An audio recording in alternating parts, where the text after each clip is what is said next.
All right, say it again. Watch the last one at the bar. Y'all subscribe to the Last Ones at the Bar boxing channel, man. We got some boxing fans out there. Hola, soy Jolie de Medellín y estás viendo la Squad 11 de Bar, el mejor canal de boxeo. Dale me gusta y suscríbete. Y me puedes encontrar en Instagram como Jolie1026 Sánchez. Bye. Last Ones at the Bar. Exclusively folks who love the sport of boxing.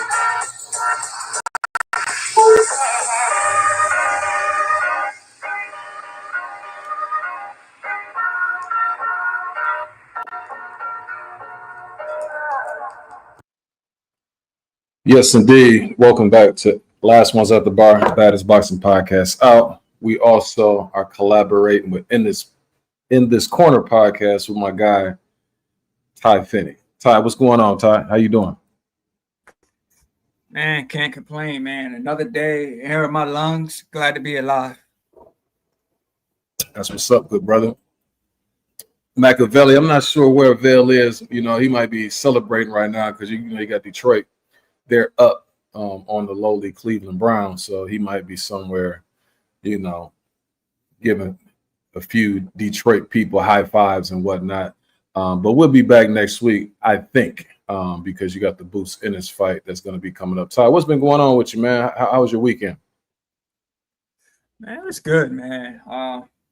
Yesterday, just me and my brother just played the game. Did a little Zoom with a guy, just learning a lot about testosterone and stuff like that. And then me and my girl just stepped out, went out to eat, went to a little birthday party, stuff like that. So just a laid back weekend for me. Oh, that's what's up, man. My weekend was pretty cool. It's some information I wouldn't want to divulge, but I'm just gonna say this: I had a really good weekend. So today, what we're gonna do, we've got a mixtape version of our podcast, and it's like I say, it's in conjunction with In This Corner with Ty. I'm glad to go ahead and collaborate with this good brother. And so what we're gonna do is we're trying to feed the streets. It's not like your regular version of different slides and in-depth conversations. So we're going to touch on a few topics that have been transpiring lately, since the aftermath of the Canelo Crawford fight that took place on Netflix September 13th. And so we're going to, discuss that, right? We're also going to discuss where both fighters are probably going to go or should go. What's the likeliness of what it is they're going to do moving forward. Also, we're going to discuss David Benavidez. I believe he was offered a fight against Crawford at 168, and he decided to turn that down. Crawford, his rankings, all-time, rankings, as well as is he the prohibitive number one pound-for-pound fighters, with guys like Usyk and Inoue, staking their claim. Also, we're going to discuss the state of boxing. You got Tank. He's saying that boxing is dead, and, I concur, but, we're going to have a lengthy discussion about that. Also, his retirement talk, I feel like for the past year or so, maybe even more, I've been hearing, him uttering things like that. And then also what's been happening at those press conferences, it's kind of looking like a circus out there. But I want to hear what Ty's thoughts is on that.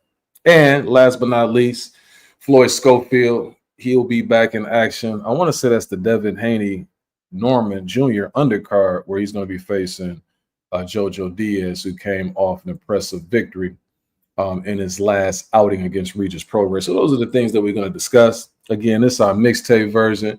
We want to make sure that we feed the streets, kind of like Pat Poose back in the 2000s when he was supposed to be coming out with Nasarima Dream. And, it just kept lingering on and he ended up putting out 17 mixtapes. So hopefully we don't keep having to put out mixtapes and we can go back into some full lengthy episodes. But it's kind of hard to do after Bud Crawford ruined the state of boxing. But we'll talk about that as well. All right, Ty. So let's go ahead and get to our first topic, man. First and foremost, Canelo and Crawford put up some pretty good numbers. Not so much in comparison to the Paul Tyson. They kind of doubled them up, a little bit more, but it was good, for a boxing match, the all-time most viewed boxing match. I believe that's what they said.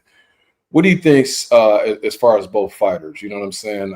I don't think Bud is going to stick around at 168. I think it was a one-shot deal. You know, he eyeballed Canelo, and the matchup was perfect for him.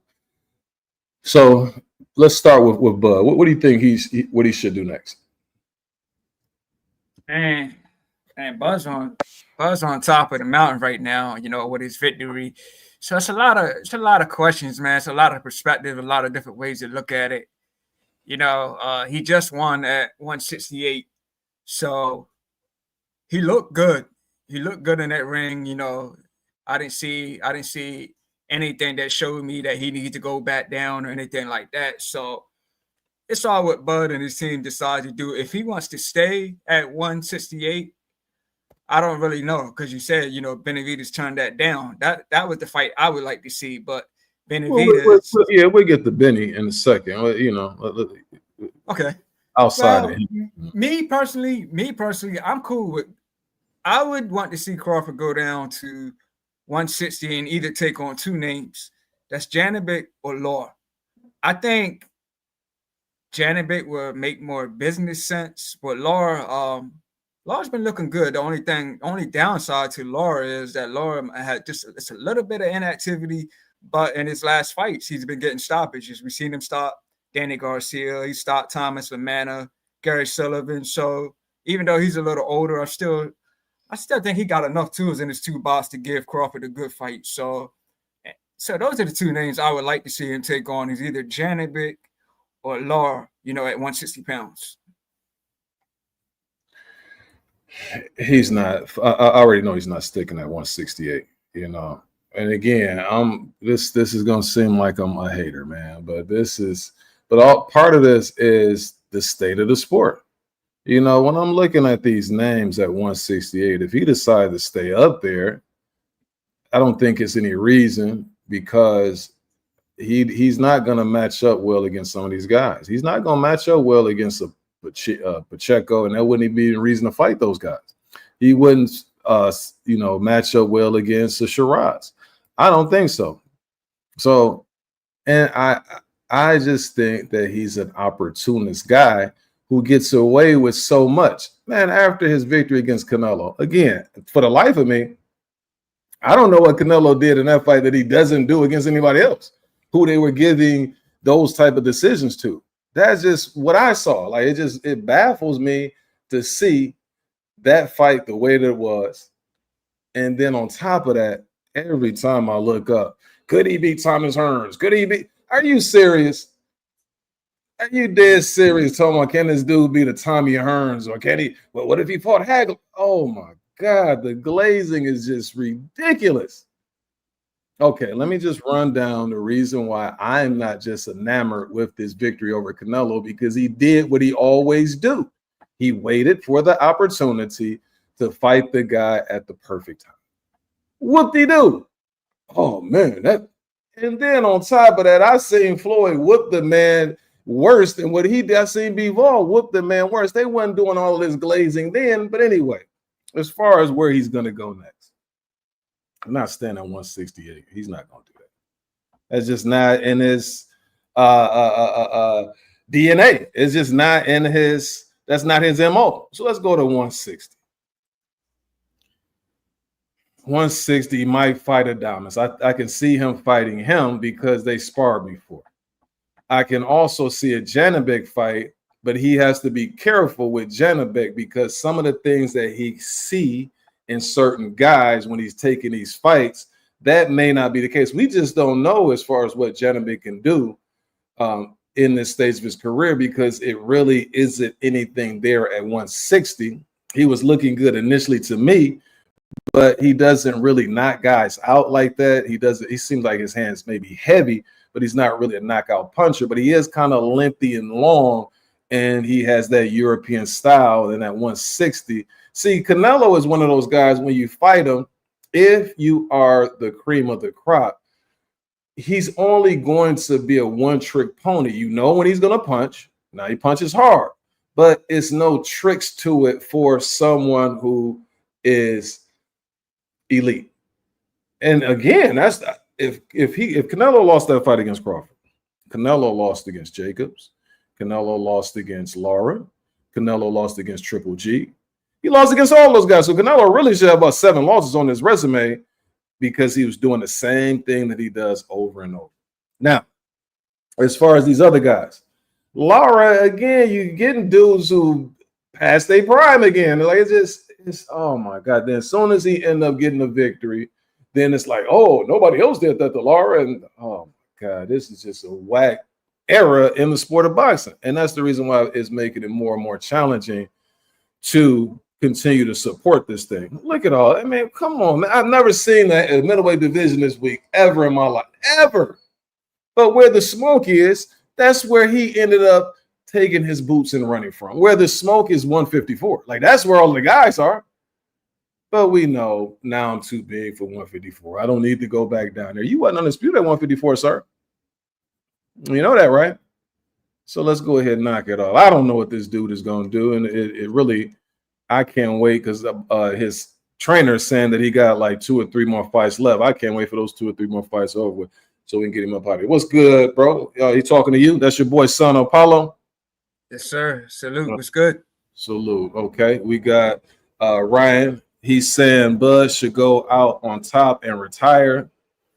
Let's hope. That'll be fine with me. Tank is talking like he's done, and when he's gonna fight another world champion, never. That's again, we in that era of the sport of boxing, man. We're in the young thug hip hop era of boxing. Bud should go to 160.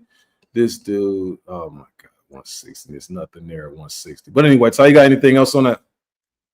This dude. Yeah, that's just the options that I see. Like you said, 154 is that, but like I said, he went up a couple of weight classes to fight Canelo. Like I said, I think this is just something that wasn't really for the fans. This is just something he wanted to prove to himself, and he accomplished that goal. So, have you been checking out social media? Have you been seeing all of the posts that they've been creating about?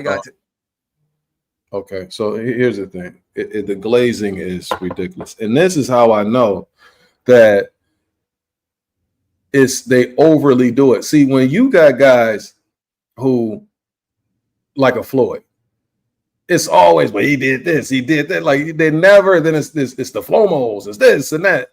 You can overly glorify this dude, and you can really if you're going to be nitpicky, you can be far more nitpicky verse on him than you could somebody who's as dynamic as a Mayweather. That's just what frustrates me so much, man. And then on top of that, see, this is like the Kendrick Lamar type stuff. Is Kendrick Lamar the best rapper? Man, you better stop it, man. Kendrick Lamar may not even like been able to be known in the golden era of hip hop. It's dudes that it's so whack now as far as that's concerned. It enables me to go back to dudes who I wasn't listening to back then. And I'm like, dang, I missed out on these dudes because there was so much competition. Back in the sport of boxing, there was so much competition back there that some of the dudes who never was able to even get a belt, they would be killing in this era, man. And that's what makes it so frustrating. That's what gets your blood pressure up. And my doctor told me to calm down and stay peaceful. So I'm not going to get too riled up when it comes to this. Now, as far as David Benavidez, he was asked and offered an opportunity to come back to 168, which I'm glad that he didn't take the opportunity, because to me, the only way Bud could beat him is if he drains himself to make 160 now. And that's what they would end up doing. Then it'll be like, oh, Bud beat the monster, and he beat a weak. But anyway, what do you think about this, man? It's getting ridiculous, brother. Yeah, I think it's just David Benavidez. He's probably going to have trouble making 168 now. Like, we seen like the build up with him and Morrell. He was looking flabby, man. He was looking chunky. So I think that 175 is his natural weight class now. So he might have a hard time going back down to 168. And so, like, he was trying to go after Canelo over and over. He didn't get it. So Crawford ends up getting the fight. Crawford wins. So I think his focus right now is just, getting undisputed at 175. So I don't think he's looking back at 168 now. Yeah, as he should. Stay focused moving forward, because even if he was coming back to fight Canelo, that's still a tough task to have those fights at 175 and then go all the way back to 160, 68. His last few fights at 168, he was training hard as on the way, and he still was like 167.5, but he looked thin, but he still always has that midsection. But you can tell in his face that he was training real hard to get down. So I can just imagine coming from 175 after you fought Gostic, after you fought Morrell, and then you're training a fight against Yard, and then you got to come back. No, what's going to happen is going to be my main man, the Chocolate Brownie, trying to get down after 4 years and fight Crawford. Then everybody's like, "Oh, he beat the Chocolate Brownie." And oh my God, this dude right here, he's about to suit him, man. This is the worst cold dude I've ever seen in my life. But David Benavidez, do what it is you're doing. Stay at 175, and let the chips fall where they may. Now, as far as this man's all-time rank, first and foremost, Bud, do you rank him number one pound for pound right now?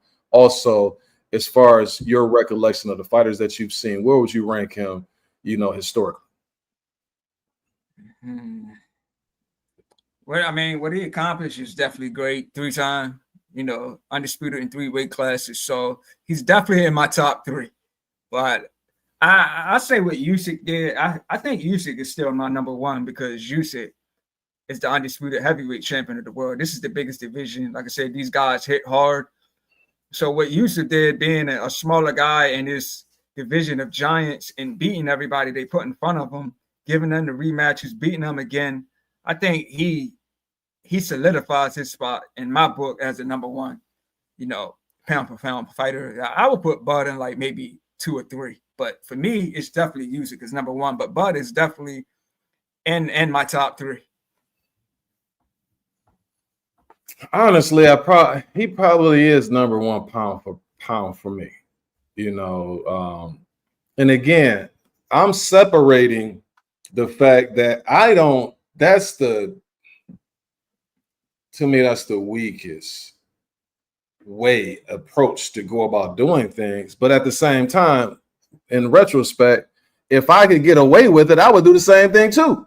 So I can't really knock him for his hustle and what he's accomplished. But when you just look at it for face value, being a 3-time undisputed champion, then that kind of supersedes, and the talent is there. Now, don't get me wrong, the brother's talented. It's just that I think that if you just move him into a different era, you wouldn't see the same accomplishments at all, because if you had certain champions in certain weight divisions when he was trying to get the belts at 140 and then ultimately 147, if it was just a different class, then I don't think that those accomplishments would have taken place. And then also because really what was going to happen, he could have been 4-time. If Jermell Charlo would have did what he did, went up to fight Canelo, came all the way back down and fought him, then he could have conceivably collected those belts and then fought Canelo afterwards, and he would be the 4-time, undisputed champion. But anywho, as far as this question is concerned, I have to put him with those accomplishments as number 1, and then the skill set is there, especially in this era. Usyk, no knock against him, but for the most part, the heavyweight division is rather lackluster, as well. But that is a heck of an accomplishment in the way he's going about doing it. He's just getting better and better, and he's getting more and more comfortable at the heavyweight division, where he's starting to look like a top 10 all-time heavyweight in comparison to the guys that he's facing. I don't know if he would have been able to do that, and I doubt if he would have been able to do that in a stacked heavyweight division. But shout out to those guys for their accomplishments. But at the same time, it's like I look up, boxing has been going down for a while, but now it's pretty sad, man. It's in a pretty sad state. Anything else you got on your favorite fighter, Bud Crawford? No, I would just say, as far as Canelo, like what he should do next. I don't know, man. I think him and his team got to be real strategic, because they're coming off a loss.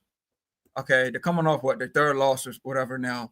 So my question is, are they going to fight somebody that's coming off a loss as well, or are they going to fight somebody in the win column? So for me, the person I would like to see Canelo fight, if he's willing to do it, is maybe a Demetrius Andrade. And I say that because Andre lost to the guy that everybody says that, you know, Canelo's ducking. You know, Andre's got some inactivity, so he's going to be rusty. He's always had a lot of inactivity. So to me, that's a good fight. You know, get your confidence back up. You know, this guy's been calling you out for a long time, crashing your press conferences. You know what I mean? Saying that you've been ducking him. So I would be cool with that fight if that could happen next. Canelo's not fighting no Demetrius Andrade because Demetrius Andrade probably would have did what Bud did. However, I don't know Demetrius Andrade would have got the nod though, you know, because it would have been the same thing. It would have been a Lara type fight. You know, that style right there is always going to give him troubles. A lefty, long, elusive to a certain degree. And I don't think Andre would have fought him the same way he fought Benavidez, because Benavidez is going to bring it to you and you have no choice but to fight him back. The way Canelo fights, he throws 1 or 2 shots at a time, and you can kind of mitigate that much better than somebody who is relentless like a David Benavidez. Now, what Canelo is going to do? Canelo is going to go back on his tour. Canelo hadn't fought anybody, man, since Plant. And then when he fought Bivol, he ended up getting whooped. So then he went back on his Bomb of the Month tour, the Munguias. He fight the Berlangas and people like that. No knock against those guys in terms. I'm just saying they weren't the guys who he should have been fighting if you're the undisputed champion and you're defending your titles. So he's going to go back on that campaign. I'll tell you what he may do. Eubank. Okay, I might fight me a fight over in the UK and you know, test the waters over there and make me some money over there. Canelo, and you notice Canelo hasn't said much of anything because every man has their number. When he was in that press conference talking about, they said, well, you got about close to 100 million. No, I got over 100 million. So he's cool. Like wherever that money's going to be, that's where Canelo's going to go. And it ain't going to be no charity for no Demetrius Andrade. Nah, because he could have fought him before and he wasn't wanting that smoke. Canelo's going to do what Canelo does. He's going to be money make Canelo, but I'm talking about the money make Mayweather that was after boxing. When he fighting like the Gottis and stuff like that, he might mess around and fight Jake Paul or something. Ain't no telling. We going to go where that money is, though. He not looking for anything serious unless the money is there for him. And I don't blame him, you know, especially in this. Yeah, well, I just want to add, like what you said at the beginning, you know, that Crawford and Canelo didn't do numbers like Paul and Tyson. To me, that's sad because this was an undisputed fight, 2 legit boxers, and you got Jake Paul and Mike Tyson, you know, a YouTuber and a guy who's just about 60 years old. But that just shows you that it's a lot of casuals that tuned in to watch that fight. So I think that's what it was. There were just a lot of casuals wanting to see, you know, Mike Tyson, wanted to see that Iron Mike, you know, from the 90s. You know, so, but I just think that's sad, man. You know, we got a legit boxing fight that didn't do numbers as the, you know, a Jake Paul and a Mike Tyson. So that's just backwards. Yeah, which tells me, we'll get to it later, but that just tells me that even though I don't really want to say it, that just tells me that Jake Paul and Tank could possibly do big numbers. It might. You know, and I'll address those things when we get to the topic of the state of the sport of boxing. All right, we're going to move a little bit forward. Again, this is our mixtape version. And then Shelton, he says it shows that people like car crashes. Okay. You know, but again, I put that link in the chat for you, Shelton. We're not going to be on too long today, good brother. This is our mixtape version, man. You know what I'm saying? We're putting out these DJ Clues and, you know, Fabulous and all of that right now. You know what I'm saying? This is Sunday Night Lights, baby. So we're going to go ahead and keep it moving and grooving. Let me go ahead and introduce the next topic. So now we're getting into the state of boxing. And so the first topic is, what are your thoughts, man, about the press conferences that you've seen, or have you seen the press conferences with Tank and Jake Paul? Yeah, I seen a little bit of it. I didn't watch the whole thing, but I saw like highlights and everything. It was some real low blows thrown, some verbal jabs thrown. You know, Jake Paul was saying things to Tank like, you know, he putting his hands on, you know, females. Tank calling Jake Paul a clown and all this. But if you look at it, the whole event is a circus show. To be honest, let's be honest, man. Tank is, supposed to be, one of the biggest names in the sport, the knockout puncher, one of the face of boxing, but he's coming off, the fight with Lamont Roach. Everybody wanted to see the rematch, but he's fighting a YouTuber who's, way heavier than he is. So the whole thing is a circus show, man. But yeah, it was definitely some verbal jabs thrown, but this isn't a press conference that we need to be taken serious. Like I said, it's an active fighter against a YouTuber. So it's not like something that's I'm really, really, really looking forward to. But yeah, like I said, some verbal jabs were thrown. And then you got fans, in the crowd asking Tank questions. He gets offended. Of course, they're asking him why is he taking, the fights against the Shakurs. And he responded, y'all just need to be fans of the sport. So it's the whole thing to me is a circus thing, man. Yes, sir. Tank has turned out to be one of my favorite fighters in the world right now. You see, he's putting a fork in the sport because what you have, he is Jake Paul. You see, he is the creation of Jake Paul. See, Jake Paul would have been in and out the sport, or it would have just been some type of sideshow. And I'm going to add Bud in there too. But Bud is more subtle in terms of how he is leading to the demise of the sport.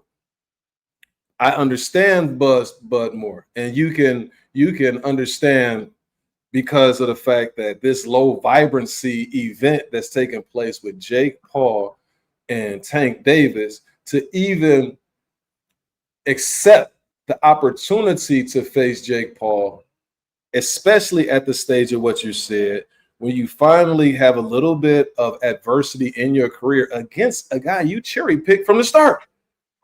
You're the one who cherry-picked him. Now the fact that it's tougher than you expected, now I'm going in a different direction and I'm fighting Jake freaking Paul, which is absurd. Now, how did that lead to Jake Paul being able to be the money man? They're saying they introduced Jake Paul as the cash cow of the sport of boxing. And he just validated that because he's an actual fighter who's fighting Jake Paul. Wow. How have we just ruined the sacred sport of boxing? But somehow, some way, when you've been doing the things that they've been doing over the years, and again, I've been yelling at the top of my dang on lungs, like, dude, how are you just allowing this dude? Even when he was fighting like the Gamboas, then he started fighting like the Rollies, then he started fighting. I'm like, dude, is these other dudes over here? He looked like he was a little bit shook on fighting Ryan at certain points. And Ryan was a cherry pick out of the guys who he really should have been fighting. So it led to the fact that when you don't have the best guys who's supposed to be the cash cows fighting the better dudes, you have to have a justification for not fighting that next best guy if you're the cash cow. In the past, Sugar Ray Leonard, he would fight very tough opposition. Although he can fight anybody, he wouldn't fight anybody. De La Hoya, he had the opportunity to cherry pick and fight whoever it is he wanted to fight. But even when his cherry pick is Manny Pacquiao, who is like the pound for pound king, and he's smaller, that's a cherry pick for him, who's an all-time great. This dude cherry pick is somebody that's lower weight class. A lot of people don't know who they are, can't hit. And so that's what he's doing. But you the cash cow. So you're meandering in the wrong way. And then you also devaluing the sport of boxing. So now the fights are just about people getting dressed up to go and take selfies to go to a Tank Davis event, as opposed to going there because you're really excited to see the person fighting the best opponent, which is keeping the sport alive, because you see these dudes get busy. Now I want to see somebody else get busy. It's going to call for calls for me. Who's fighting next week? And that, no, but when it's just these events and people not even really there for anything other than that, it dilutes the sport. So he contributed to that sort of thing. So if I just want to go to me an event, Jake Paul is a heck of a talker. Jake Paul is a heck of a promoter. So then I can go to a Jake Paul event, and now the fact that these fighters are starting to fight Jake Paul, he's killing two birds with one stone. And he's killing the sport of boxing, which you contributed to the sport of boxing being killed because the stuff that you did. And not only you, it's the other people who who propped you up to be the cash cow. This is hilarious. So again, Tank is my favorite fighter because what he did was he circumvented this sport into something that I knew it would end up being. But when you tried to call it out initially, no, you just hating on Tank. You just doing no one's bigger than the sport, man. And so that's the reason why I was upset. So let me go ahead and go to this. This Skills in New Orleans says Tank is done. Yeah, he's done to a certain degree. You know, I think after this Jake Paul, depends on what happens, but he still can make some more money. You know what I mean? Like if he decides to, you know, grow a pair, they might still want to see like something like the Roach fight. I don't know if he ever do that. He can always use the excuse that I'm going to get me a tune-up and then I'll fight the other guys. Then he can have a big event because Tank is back in the sport of boxing. He's fighting. So he can always do that. Don't have a problem with Davis doing what he's doing because I don't expect anything else from him. He told us what he was about 2 years ago, and I believed him. Well, you may have, but the consensus was the fact that it's Tank. I saw him going around with Ellie Setback. Ellie Setback is making a post saying Tank is the number 1 pound for pound fighter. He has to be the number 1 pound for pound fighter. He's the biggest cash cow in the sport of boxing. And not only was he saying it, I'm reading the comments and people like, yeah, you said you got to be kidding. And they get mad at you for saying what you know is not to be true. So I don't know how true that is collectively, you see. Boxing isn't about great matchups anymore. It feels like they're about paydays. That's all it's about, man. It's all it's about. And you got too many guys in the sport of boxing who, when you ask them about tough competition, then they telling you why they don't have to fight the dude. I'm gonna tell you who else is running the sport, man. He's falling right in line. Boots. This Boots dude is like, you can't even speak out. Man, Boots is fighting Lima. Oh, I don't blame Boots. Boots, he need a tune-up. He just, he's 30-something and old. He's almost 30 years old. He need another tune-up, man. Like, come on, dog. And he's supposed to be like that dude. What's up, bro? Okay, you got your guy right there. He says anybody who's boxing fan has a problem with the coward Tank Davis. I will hope. Dude ducked 2 generations of boxing's biggest coward in the sport. Remember, we did a episode about who the biggest duckers. Shelton Logic is pathetic. Well, y'all both come on here. We go ahead and give you the platform, and that'll be our form of entertainment. We ain't saying no good boxing, so let's go ahead and see y'all two, talk it out, man. We got my boy Sugar Shane Solus. He says that smart for Jake. If he doesn't get knocked out, he's won. I don't see the way they are as far as the size. I would be very surprised that if he get knocked out. I don't think I can let Tank knock me out. I don't think that would happen. I ain't tested this right hand out. I don't know in a few months. You understand what I'm saying? Sheldon says, why would you expect something from someone who doesn't want it for themselves? I just explained it to you, sir. I just explained to you that saw episodes of Ellie Setback, who was stating that he's with the number 1 cash cow and the number 1 pound for pound fighter in the sport of boxing. And the comments were flooded with people who was agreeing with them, and which I thought was absurd. I thought they were going to laugh him out of to take the content down, but they were supporting that nonsense. But anyway, I don't want to belabor on this because I can go on all day and about that. But what do you think about Tank, man? Also talking about retirement, do you believe him? And would that be good for the sport if Tank decides to go ahead and hang him up?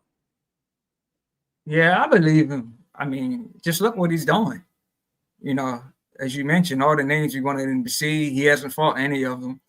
I thought we was going to get a Lamont Roach rematch, but that didn't happen, and he's fighting Jake Paul. So look what he's doing. I mean, this is somewhat evidence. This is evidence of it. You know what I mean? He's fighting the YouTuber, the weight. He's a lot bigger guy. You know what I'm saying? This is not Tank's weight. It's an exhibition. So, I mean, this is evidence of it. So, but I will say, if he does retire, I can see him doing like a Mayweather move, like a Jay-Z move, announce retirement, then 2 years later out the blue, boom, he's back announcing his next fight. So I can see something like that happen. I can see him retiring after he gets this huge payday, disappear for 2 years, and then he just comes right out of the blue with an announcement, "Hey, I'm coming back to the sport because I miss it." Drop that link in your comments. I've been dropping the link, and Sheldon is saying he don't see it. So if you don't mind, drop the link on yours. They're probably watching it on your side. Okay. Yeah. All right. Yeah, but yeah, I do think he will retire because of this move that he's doing right now. Get the big bag and just go off into the sunset. But I think eventually he'll start missing it. He'll be itching to get back in that ring, So I do think he will retire, but I think he'll just pop up out of the blue like a Jay-Z type move.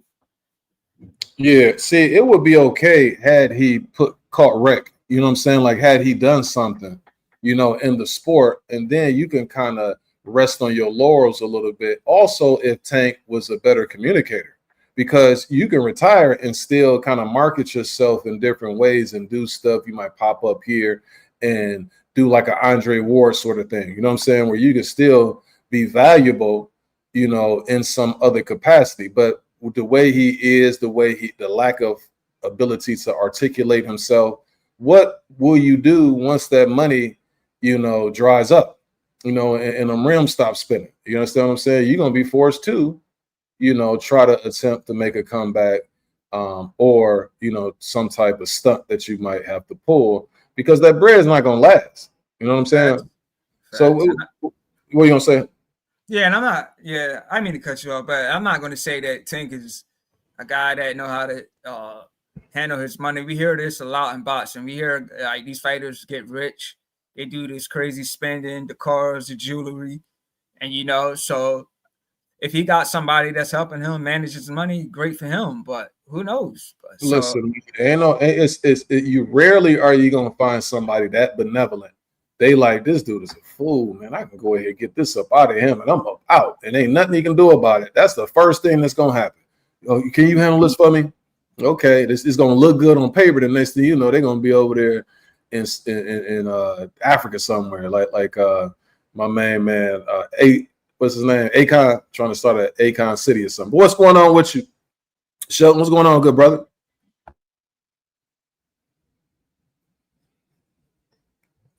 He over there. He riding through Compton, folks. Give him a minute. All right. So Beeb says that it's not about you see when you see. Hey! What's going on, fellas? How y'all doing? Doing pretty good. He says when you see bull, you got to call it out. Come on, Beeb. Come on here, man. Sheldon's right there. Let's go ahead and get some action, man.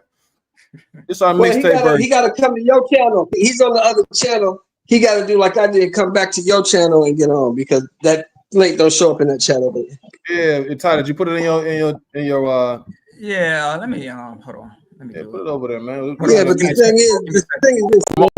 I mean, everybody's all up in arms. You got B and you got Sheldon. Sheldon's coming out of B. Put your information in the chat so I can go ahead and introduce you like Michael Buffer. Let's get ready to rumble.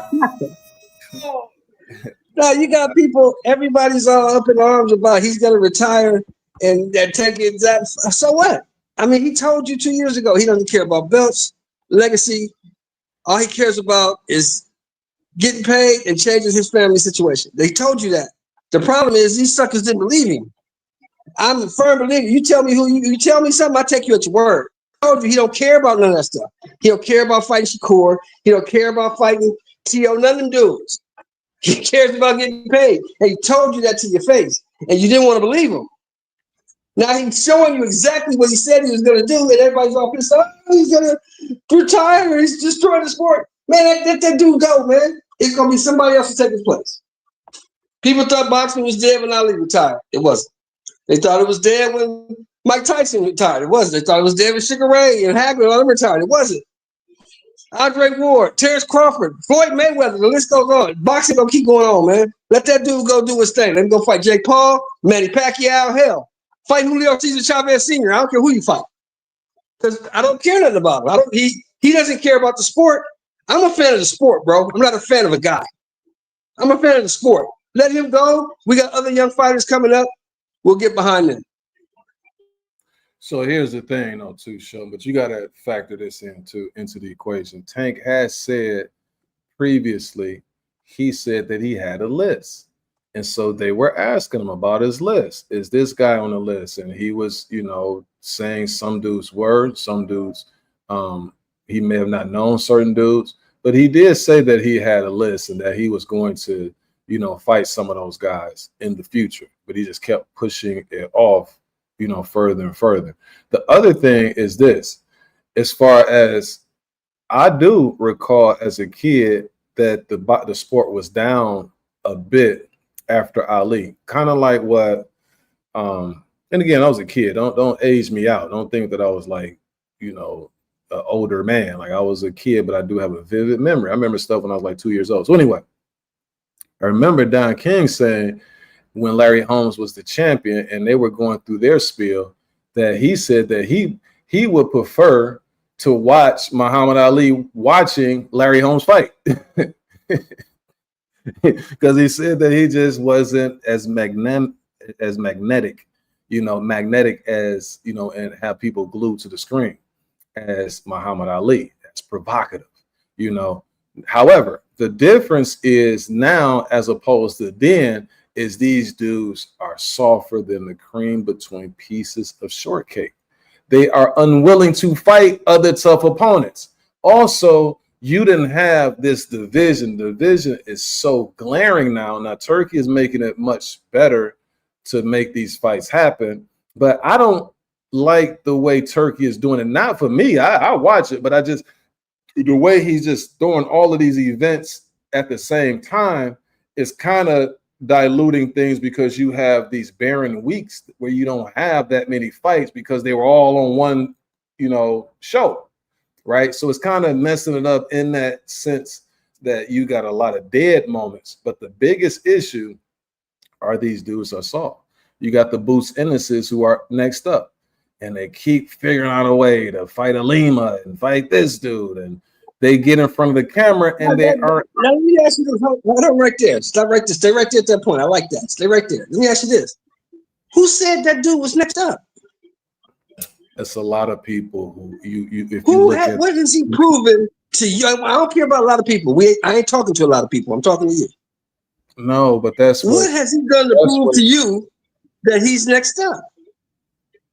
He again, I'm not saying me. I'm looking at this thing as far as the sustainability of the sport of boxing. For instance, when I could go out and be at the gym and play basketball and dudes are like, man, when Roy Jones is about to fight this dude or he about to fight, they were like eager to see, or they wouldn't even have to be Roy Jones. It could be like, man, did you see Trump Millette on HBO? Man, he got knocked out or he knocked this dude out. None of that that clamor for the sport anymore. No, because UFC got that spot now. That's what I'm saying. So in a whole different day in terms of boxing being, you know, further and further away from its heyday. We don't even have it anymore where you look underneath on ESPN and it's like, okay, De La Hoya's up one round against Trinidad or he's up one round against this person. You don't get none of that. And it wasn't even just De La Hoya. It was other dudes. It was just like a big fight that week.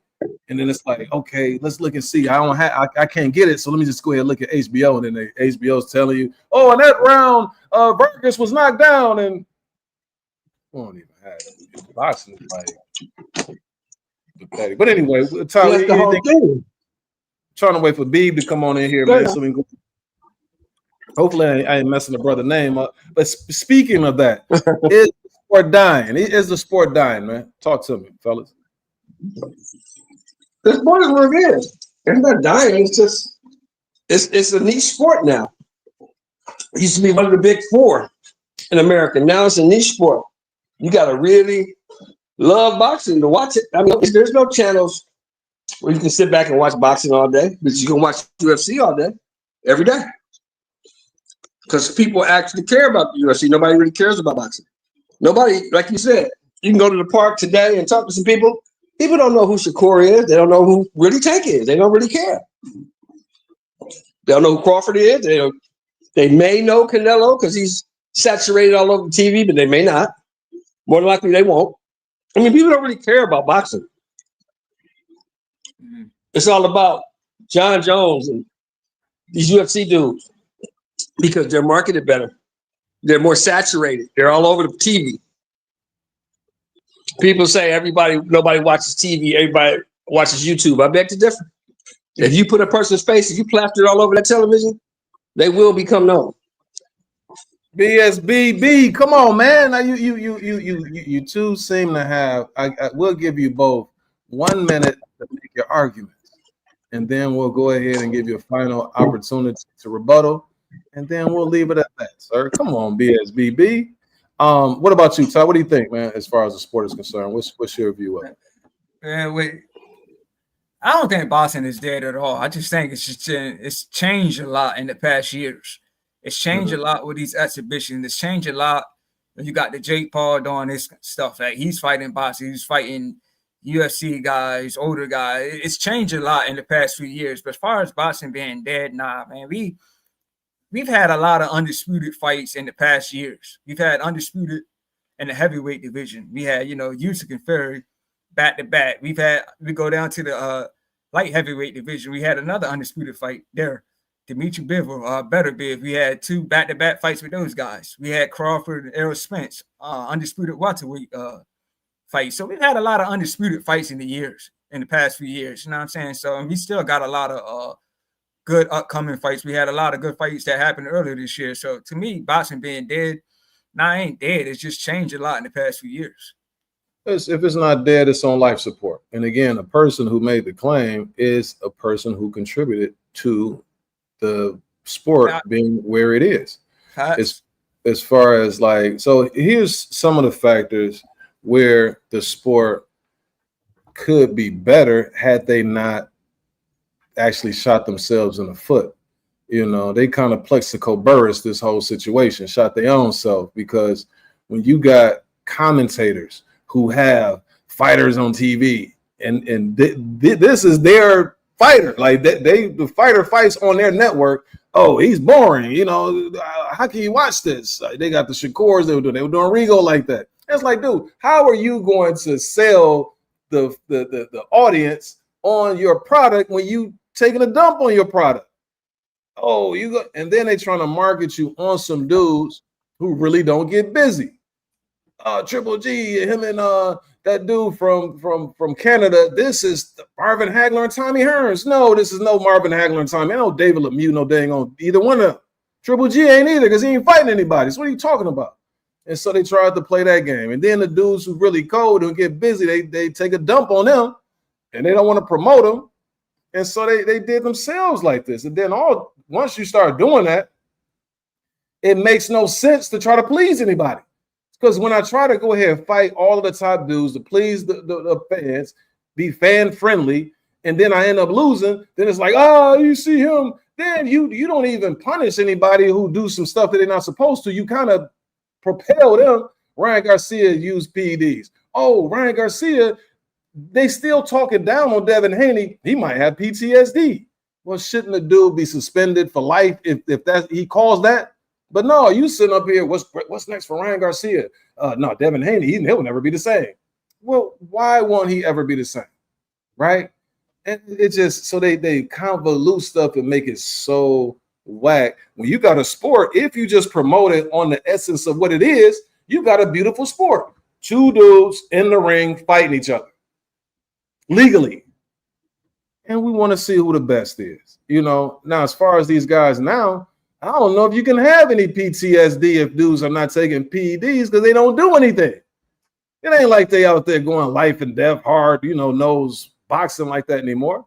This stuff is like you going to just a performance, But anyway, that's my take on it. But let me see what we got. DeMarcus Hill says Haney gonna outbox. No, I hope you're right, man. And he should, based on his movements. I think he can. I'm just a little bit, concerned as far as, any lingering effects from that Ryan Garcia fight because he was getting nailed. He's gonna make it look easy. I think he can. The Haney that if he's the same Haney as before, he will. But it's just because Haney, only time that he was getting in trouble prior to the Ryan Garcia fight when he was trying to prove stuff to people. and then he'll stay in there a little bit too longer. He just has to recognize what he brings to the table. It's certain attributes I don't have. I'm not the biggest puncher. So why should I sit in there and try to trade with dudes, for an extended period of time? Just get in, do my work, move around a little bit, time you, keep you off balance, and keep doing that for all 12. And he's more than capable of doing it. And I hope that he goes back to that, that style. And DeMarcus, if you want to come through, man, you come through, holler at us. Don't be ashamed. If you disagree with Shelton, go ahead and let him know. Shelton is, he's a big boy, man. All right. Anything else on that, fellas? Again, we in that. You seem to be in love with Debo Devin today. So let's see what he can do. Let's see if he can fight his way out of this one. Well, he's gonna fight his way. He wanted it. You know what I'm saying? That's better than some of these other dudes. He accepted the challenge. I respect that, but you know what they say, Will, you gotta sometimes be careful what you wish for. You just might get it. Then DeMarcus Hill said, boxing isn't dead. We are so lucky we see Usyk and Crawford in the same era, but they're about 58 years old. So what's gonna happen when they leave, which is about 2 years from now? And then who's gonna take the mantle? Mason, when they leave, Norman, maybe Ennis, you got Virgil, you got some fighters out there. It's still some boxing. They pumping up the dude last night. You probably didn't watch it. You was probably at your spot chilling watching college football like I was. But they had the dude that fought last night, the 175-pound Puerto Rican dude. They pumping him up. Come on here, DeMarcus. You asking these questions, man. Let's go ahead and have a conversation, good brother. He says, for you fellas, do you think David could beat Better Beef at 175? What do you fellas think, man? Possibly. He should be able to. He's younger. He's big enough. He's active enough. He should be able to beat him. Bivol beat him. Different styles, though, good brother. What you think, Todd? Yeah, if this was like 5 years ago, I just think that Benavidez is just too old now. Like Benavidez, man, this guy just keeps coming forward. His pressure, his combinations. I just think at this stage in his career, it better be his career. That just might be too much. So I would like to see it. I just think that it would definitely go in Benavidez' favor at this stage in the career. 5 rounds tops, maybe one more year. See, that lion still got them teeth up in there. You understand what I'm saying? And the way he fight, it's a certain distance where David Benavidez is going to be right there taking them shots. You're not going to be able to take them. Maybe one more year, he might get a little bit just too long in the tooth. But right now, nah, got to give him about 5 rounds tops. He ain't going to be able to take all that. That's too accurate. It's too precise, and it's too heavy. You know what I'm saying? We'll see. I mean, we'll see. We got to see the fight. I want to see the fight. Give me a shot. You got to get past. They both got upcoming fights, so let's see how. If they get past their test, then let's see if they call each other out. Better Beef ain't calling nobody out though. He just he fight. You know what I'm saying? Yeah. Because they told me that. Hey Todd, they told me that David Burrell was a test. Did they tell you that too? He was a test. Thank you. Talk to me, DeMarcus. Come through. We got DeMarcus. DeMarcus, what's going on, good brother? Nothing much. Just having a happy Sunday. Yeah, you too. I'm not going to say. You talk to me, DeMarcus. Some of the things that you were mentioning. First and foremost, hopefully everything's good with you. But what's your take on the Better Beef versus Benavidez fight? Who would you favor? I think Better Beef would probably be like 42 or 43 when they fight, and that's my only thing that makes me nervous. I think David's got some really fast hands like Bivol, but he's got some really slow feet. Right. And that's what'll get him in trouble. And Morrell was a test, but Morrell doesn't throw body punches. And Better Beef throws body. He knows how to throw a body punch to make Benavidez even slower. So I'd love to see them fight because it'd be violent. It would be violent, wasn't it? Yeah, I just think that in that pocket right there, that Better Beef is that's his sweet spot right there. And you don't want to be right there where Benavidez is going to be. I know he try to overwhelm you, but I think the accuracy is going to supersede the volume. You know what I mean? And so, like I said, I like Better Beef, especially now up until a year from now. I still think he has what it takes, to do what it is he needs to do. Anything else you want to discuss? What you want to say? Something else? What you gonna say? Should he fight? Should he have aged Better Beef out? Like, would it? I know as a fighter, we'd want to see that. But if you're David Benavidez, should you age out Artur Better Beef? Because you said like a year and a half. Yeah, I don't think that that's in his DNA. You know what I mean? David, he seems like the type of guy who isn't trying to get over it like that, and he wants to prove that he's the best. And I hope that's the reason why I like him. You know, would it be better for him? You know, from a strategic standpoint, sure, but at the same time, I think more so than anything else, how would that benefit him in terms of what it is that he's trying to do in terms of getting those belts? You know what I'm saying? So if I get Bivol first and then I defend it against Better Beef, I can see that. But just fighting Better Beef just to fight him, unless the money is right with Turkey, then I don't see how that benefits him in terms of what it seems that he's gunning for. And that's to get those belts for 175. Now, as far as the news, the stuff we talked about before, what do you think about Tank, man? You know, in his retirement talk, also the state of boxing and things like that. I'm gonna get a floor to you, man. You seem like a knowledgeable guy. Where you from? Baton Rouge, Louisiana. Baton Rouge, Louisiana. Okay, sorry about your LSU Tigers. Yeah, sorry about the Tigers, but yeah. But what do you think about those things? Yeah, they had a tough one yesterday, bro. That was a tough one. Yeah. And Southern got their ass kicked by Jackson State too. So. Sad, man. It's a sad day out there in Baton Rouge. You know, shout out to Master P. Though. Fell off? Okay. Yeah. Jaguars just fell off. All right. And shout out to P and No Limit though. You know what I'm saying? Most definitely. You ever been to the No to the what was that C Murder? He was from the Calliope. No, I'm 26. Oh, okay. Okay. All right. I'm my bad. Go ahead, good brother. Go ahead. I mean, Tank, he's not trying to be like a Sugar Ray Leonard and fight everybody, right? He just wants to like make as much money as possible and just retire, right? Right. Yeah. I mean, all power to him. I would love to see him and Shakur fight, but I don't think he's really interested in doing that. He just because he's gonna make what, like 80 million or something, some crazy amount of money, and I believe him. I don't think he's ever gonna box again. I mean, hey, listen, he make 80 million, then I don't blame him. Yeah. Yeah. Well, they were saying like 200 million, right? I don't think he's gonna make 200 million. I think he'll probably make like 50 to 80 or something. He's gonna make the most money he's ever made. Yeah, for sure. Like, more than he ever made before. Yeah, probably. It was like 20 million with Ryan, right? Yeah, I think so. So yeah, you know, from that standpoint, when you look at it economically, you know, it makes sense, you know, in terms of what it is that he's going to do. And who's to say you in that situation? I can fight Roach again for this amount of money, but you offer me all this money to fight Jake Paul. Again, everybody has their number. You know what I'm saying? So, you know, I get it. It's just the fact that the lead up to it, where he wasn't fighting anybody before anyway, and then you come to the point where you got a fighter that you're facing where we're gonna see some adversity because of the fact that he gave you all that you can handle, and it's a rematch. So we just want to see you in that type of situation and see what you made of. But again, I understand where he's coming from. It just doesn't sit well with me based on how his career has played out so far. Last but not least, man, as far as are you a Boots Ennis fan? What do you think about Boots, man?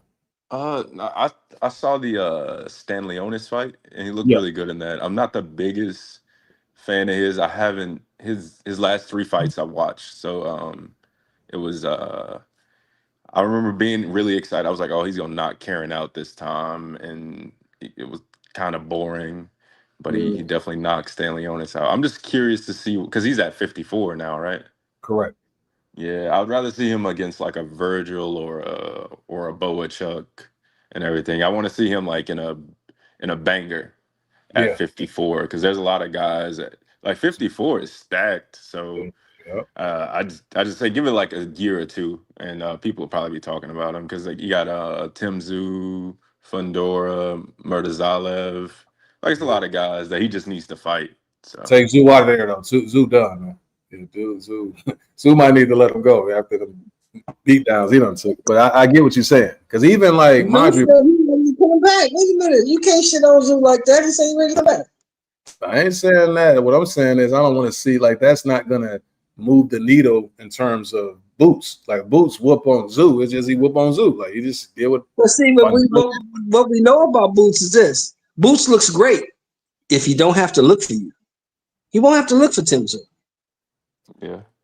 Listen, if Boots got to move his feet, either, though. If Boots got to move his feet to find you, He doesn't look too good. Well, Karen was staying stationary that second fight. He wasn't moving. He was over there trying to chunk Not them. really. No. You can call that. He stood in the pocket at times, but Karen was moving just like he was in the first fight, and Boots looked just as inept in the second fight as he did in the first fight. Because the dude can move, and Boots can't move his feet that well.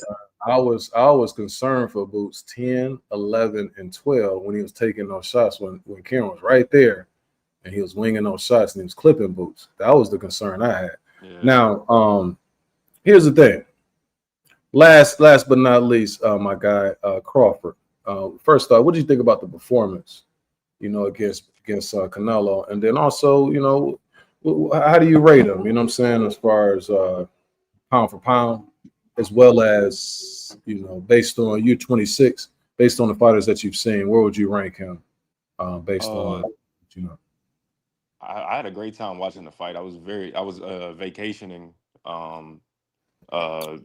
at the time of the fight, and I was very, very drunk. But I gave Canelo, like, me and my friend's dad was watching it because my friend, he just watches football and basketball. He doesn't like MMA or boxing.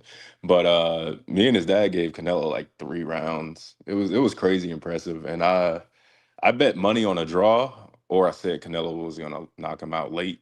And I know the 2 judges had it pretty close, but that's not how I saw the fight. I think Canelo won like 3 rounds. It was a masterclass, and I felt like if Crawford wanted to knock him out, I think he could have knocked him out if he wanted to. But I think he was fine with just getting him on points, I think. All right. I'm gonna slow you down right there. It's nothing but Crawford slander on this show right here. You see, obviously you were a little tipsy. You only gave Canelo 3 rounds, so I get it. Yeah. What were you sipping on? Bullets. My friend's dad. Oh, that's like 95 proof, bro. Like, yeah, you out of there. Yeah. You got to rewatch. What's your name, brother? DeMarcus. What's your name? DeMarcus. Don't listen to this dude. This dude's a hater. This dude picked Ennis. This dude picked Sean Porter. This dude picked anybody but Bud. No. Shout out to Shane Solis. He picked Madrimov. He'll pick anybody. You don't mind if I picked Madrimov? I wouldn't have dared pick Madrimov. And Madrimov did really well, but I wouldn't have dared. He's still a little salty. He's still a little salty because his favorite fighter got beat to death. He got, Errol got beat up, and he still ain't over that. I don't even like watching that fight. What he did to Errol. Yeah, it's not even entertaining. We're gonna change it. So let me go ahead and read these comments, fellas. So Shane Solis says Virgil takes Boots to deep water, and then you'll see what he's made of. Okay, and then you got GFTV, G5 TV. He says, "Salute, fellas," and he says, "What up, legend, man?" Salute, man. Salute. Anything else though you got, DeMarcus, that you want to? You said, what is Crawford rank among the fighters now, or the fighters that I've seen? Yeah, fighters that you've seen. I would say him or Usyk is pound for pound is everybody's opinion. I always had Inoue at number 3. Some people have Inoue at number 1. That's just hard for me to fathom because he gets dropped too much. I know you'll drop him and he'll get up and drop you, but officially Crawford and Usyk have never been dropped. And you look at their resumes, that's definitely something that you can write home about. So I would say Usyk and then Crawford, pound for pound. Oh, okay. Anybody that you like coming up? You know what I'm saying? Like young up and coming guys. Abdullah. I think Abdullah's pretty good. Anybody else? I get Caballero. I know he's already like there as a heavyweight, but he's still pretty young. Let me see who else. Yeah, that's all I got right now off the top of my head. I think Abdullah got the potential to definitely be a major megastar. Shit, I thought it was going to be Keyshawn until that fiasco that took place down there in his hometown. Yeah, he was doing his thing. But man, hey, DeMarcus, man, certainly appreciate you coming through, man. You a knowledgeable guy, man. Appreciate you. If you haven't done so, make sure you hit that like and subscribe on the last ones at the bar as well as Ty's channel. We typically come on Sundays, but Bison's been kind of like tumbleweeds as far as like the events. So we kind of periodically come on. We'll be on next week because Boots has this fight against Lehman. So we're gonna do a little prediction and then also discuss like what's been going on, like any new topics. So you're more than welcome to come on anytime that you want. Only thing I want to correct you on, sir, is the fact that Crawford did get dropped though against Mean Machine. You see that right there? That knee is down on the ground. Well, they didn't officially call it that though, right? I'm gonna say, you know what I'm saying. You know, it's all Crawford slander on this show, okay? Oh no, because I just messing with Triple you. D technically dropped Usyk, but they didn't call that a knockdown. So Yeah, but we don't slander Usyk though. A bit. All right, man. That's crazy. I was just messing with you, man. You have a good rest of your day. We're gonna close this one out in a second. All right, y'all as well. All right, appreciate it. It's all Crawford slander, man. Last but not least, fellas, you got Floyd Schofield. What do you think about that match? You think this is a step back, you know, after the Farmer knockout, and you know, he got a little bit of buzz around him? You think that this is a step down for him, or do you think it's a good test for him against a wily veteran like JoJo? And me personally, I don't like the fight at all. I mean, I think JoJo is a little washed up, but the fans think he beat Regis. You know what I'm saying? I didn't see the fight, but I heard it was a good fight. So I think he did his thing. No, they didn't give it to him. It was a draw. Is that what it was? If it was a draw, he won that fight. Like he beat Regis. Okay. And he was wobbling Regis too, but it just seemed like it could have been more of Regis is past it more. Yeah, it was a draw. They gave him a draw, but I thought Regis might have pulled it out. But it was a close fight. Either way, I was happy. I was happy either way. Yeah, I thought JoJo won that because he had what's come on spaghetti legs on several occasions. But anyway, yeah. It was scrapping, yeah. He had Regis hurt a couple times. Yeah, keep that in mind though as you talk about, you know, JoJo, you know, all respect, you know. Yeah, so I think JoJo is riding high off that fight, and he still got, you know, a lot left to prove to himself and the fans. So, but as far as on Schofield's, and I just think that Schofield, like this guy was on a collision course with Shakur, but we know he got sick or whatever the case was. He got scared.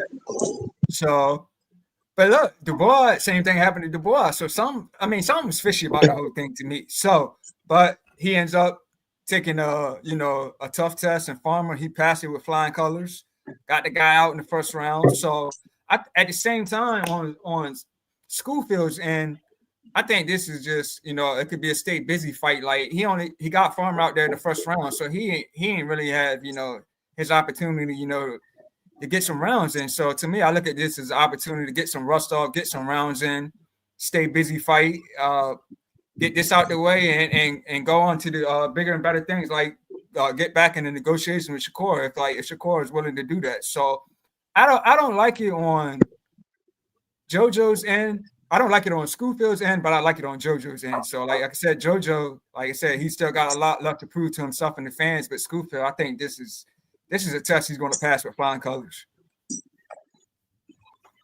What you think, Show? Yeah, I don't give if I'm Shakur, I don't give that dude another shot. I don't mess with him no more. I gave you a fight, you pulled out. Get it how you get it. If I gotta fight you, just might throw me a whole bag of money and I gotta fight you, I'll fight you. Other than that, I'm not giving you no shot.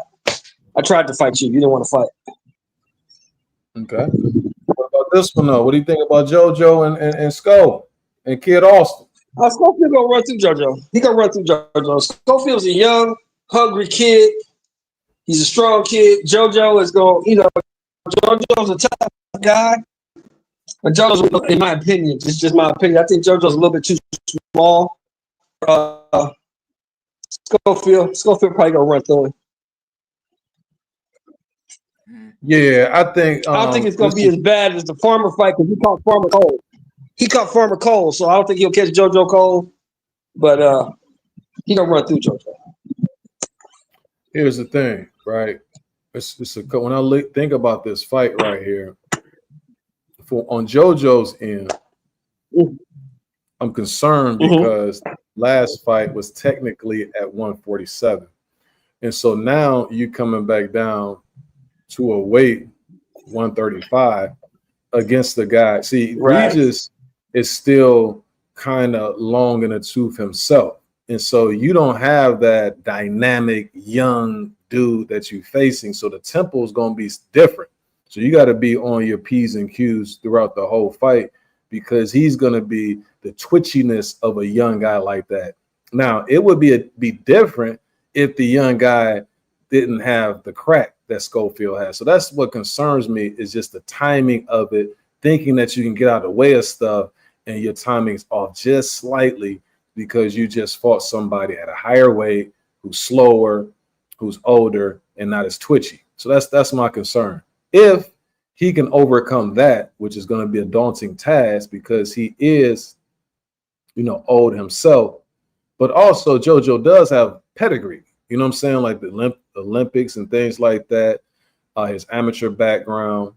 So he does have pedigree.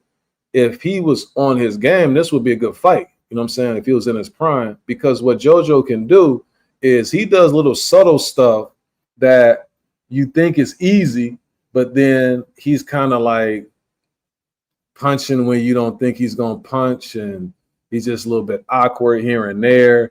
And the fact that Schofield is so young that he can be trying to knock his block off and tiring himself out in the process, and then JoJo can take advantage. That's the best case scenario for JoJo in this fight, if that were to take place. So what you saying, Wilton, is that JoJo is going to do things that Schofield has never seen before. Am I right? This is a fighter who's capable of doing it. And if you look at Schofield's resume, he doesn't have many guys of the pedigree of a JoJo Diaz. It's just a matter of what JoJo has left, and also the dynamics of what it is I mentioned earlier. And so that's going to be the dilemma here. Can he stretch him out, to the 7th round? Because I'm going to tell you, Schofield didn't look that good in that fight that he had leading up to the so-called Shakur fight before he ended up not taking the fight, saying he was sick. That dude who he was fighting is like a JoJo type dude, but he's not JoJo. You know what I'm saying? He doesn't have a pedigree or anything like that. He's just a veteran. And that dude dropped Schofield. Right. Schofield looked tired. And so that's what's always tired. Yeah. I see what you're saying. You're saying if JoJo can take him deep, JoJo might be able to pull this off. He might be able to, but we'll have to see. You know what I mean? On the surface, it's one of those fights that it's going to be hard for Schofield in the sense of winning. You know what I mean? Because when he wins, they're going to say that he was supposed to do his JoJo's pass, he's washed up and that sort of thing. But if you get a good JoJo, to me, I will look at it as being a nice win. Now, what does he do moving forward? Because like you said, I can see Shakur unwilling to face the kid. But if I was Shakur, I may be considered fighting the kid now as opposed to waiting later. And then they sitting up here, he get better and better. Like, you know what I'm saying? So, that's a dilemma that you have to deal with. If you're so let me ask you this. Now this Schofield fight is happening when? Next weekend? Nah, this fight is taking place. They just added it to the Devin Haney card. Oh, okay. Because I was gonna say, let's say that I was gonna ask you, let's say that T.O. does what T.O. usually does and finds a way to wiggle out of this fight, right? Mm-hmm. Do you fight Schofield instead? Here's what I think is going to happen. I think that Schofield's next fight is going to be Murtaza. Is his name Murtaza? What was the other dude? The Murtaza something. Oh, you talking about Murtaya? Raymond Murtaya? Yeah, Murtaya. I think Raimundo is going to be next regardless, because they were in negotiations, and then they decided to add him to the Haney card. So I think that that's what's going to take place for one of the belts, I believe. If Raimundo doesn't already have it. Yeah. I think Schofield, he reminds me of Sean Porter. You always say Sean Porter, but he got a little bit more pop than Porter, though. Yeah, so I just feel like that's why I really wanted to see the fight with him and Shakur. I just think Shakur would have just been catching that Jew with jabs all night. I think that Shakur would have really derailed him. You know what I mean? So that's why I really wanted to see that. But I just look at him as a Sean Porter with more power. I think he's a come forward guy, but when he's in there with the right guy, with the right technical guy, with the guy who can move, he's gonna have trouble. Yeah, That's what. Yeah, I think that's where. But he's doing good. He's doing good so far. But I just think once he gets in front of that technical skill guy, he might really get exposed. yeah. Before you fellas get last, so I'll put that link in the chat one more time. I got about 20 minutes left, man, for me because Lamar and them come on. I need them to handle their business against Patrick Mahomes and the Chiefs. Right. But also, I'm putting that link in the chat just for anybody that wants to debate Shelton. You understand what I'm saying? Because Shelton is very opinionated. You know what I'm saying? He's very stubborn when it comes to his opinion. So I want you to go ahead and challenge him. I might put up 5, and then Ty put up 5, and then whoever win, they get the 10. Y'all don't lose y'all money, man. These dudes, man. These dudes gonna get cooked, man. They don't know nothing about boxing. That's how we do it, man. These dudes be watching MMA. Man. All right, man. Looking at the topics right here. Anything else you fellas have? Oh, well, you know what? Ty wanted to talk about man, this. that was so. Oh my God. Go ahead, Ty. Ty wanted to chime in on this, man. What did you think about the whole situation with AB? AB was a little creepy when it came to the old girl, and he kept trying to hit on him. And they telling him like, chill, man. Like, and then he stat baby this and stat that. I'm like, dude, you to the point where no cameras there and no other adults. I would be concerned for her. You know what I mean? The way he was talking. But what did you think about the whole ordeal? Yeah, I mean, my thoughts. I mean, first of all, this is AB. We know this guy when he's when he's on the mic. We know he's going to say something crazy. He's going to do something crazy. So I'm sure Cameron and Mace had that in the back of their minds. And number two, he looked drunk. He looked like he could have been on something. So he could have been partying all night. It's an early show.